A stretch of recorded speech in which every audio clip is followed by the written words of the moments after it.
Hello, Bucs fans. Adam Slivon here. Hopefully, you stayed up late on Monday night, but I got you covered regardless. It seemed improbable. Against All Odds isn't just a Tupac song, but it's what the Bucs overcame to pull off a last-second victory over the Texans. Tampa Bay showcased the kind of resiliency to win a game that they might not have won in years past. But how did they do it? What did it take? And where does the team go next?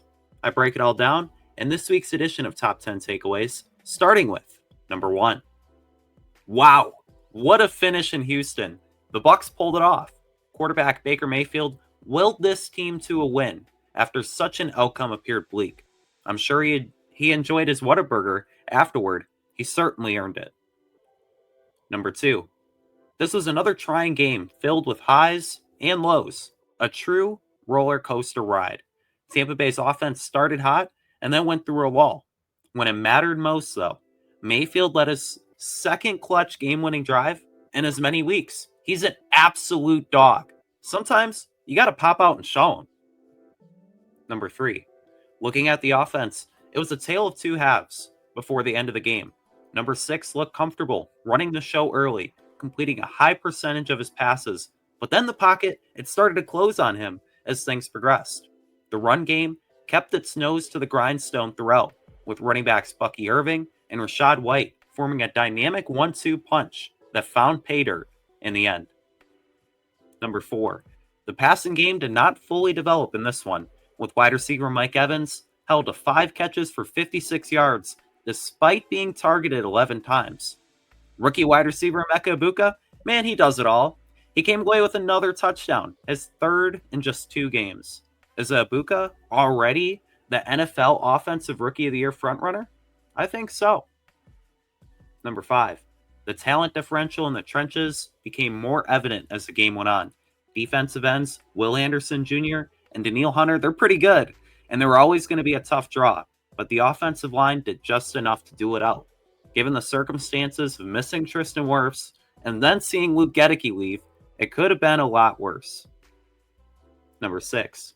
Defensively, Texans quarterback C.J. Stroud did not light it up at NRG Stadium like he did against the Bucs his rookie year in 2023. I know that's a bad memory for Bucs fans. This time around, though, I want to give a lot of credit to head coach Todd Bowles for the creative ways that he pressured Stroud and kept him from getting into a rhythm. Bowles has been the target of criticism in recent years, but the detractors have nothing to say when it's all clicking. Number 7. In particular, Bowles dialed up a lot of exotic pressure looks, utilizing the linebackers and secondary to force Stroud out of the pocket. The coverage complemented the pass rush well, forcing incompletions. Number 8. There are 2 defensive negatives I want to quickly point out here. Inside linebacker Servassier Dennis struggled once again in coverage, getting beat on a 27-yard catch by running back Nick Chubb early, and then a 37-yard catch to Woody Marks. It's fair to wonder if we'll see more Deion Jones on coverage downs, but it isn't the worst idea. He sacked Stroud in a 2-point conversion attempt, and he's a veteran who's been there and done that. The 4-man pass rush also failed to generate much heat in the kitchen, with outside linebackers Hassan Reddick and Yaya Diaby being especially quiet. Sub-Zero is ice cold. Number 9. I saved it up until now, but it's not a case of saving the best for last. No, the special teams almost blew it, folks. Between kicker Chase McLaughlin's miss, punter Riley Dixon's block punt, and giving up a 53-yard punt return in the fourth quarter, the unit was abysmal. There's no other way to put it here. McLaughlin cannot afford any more misses, or changes might come. As shocking as that might sound, a lot needs cleaning up here. And number 10. This was the definition of a gritty win. Did you need any more evidence that this team has adopted Baker Mayfield's identity?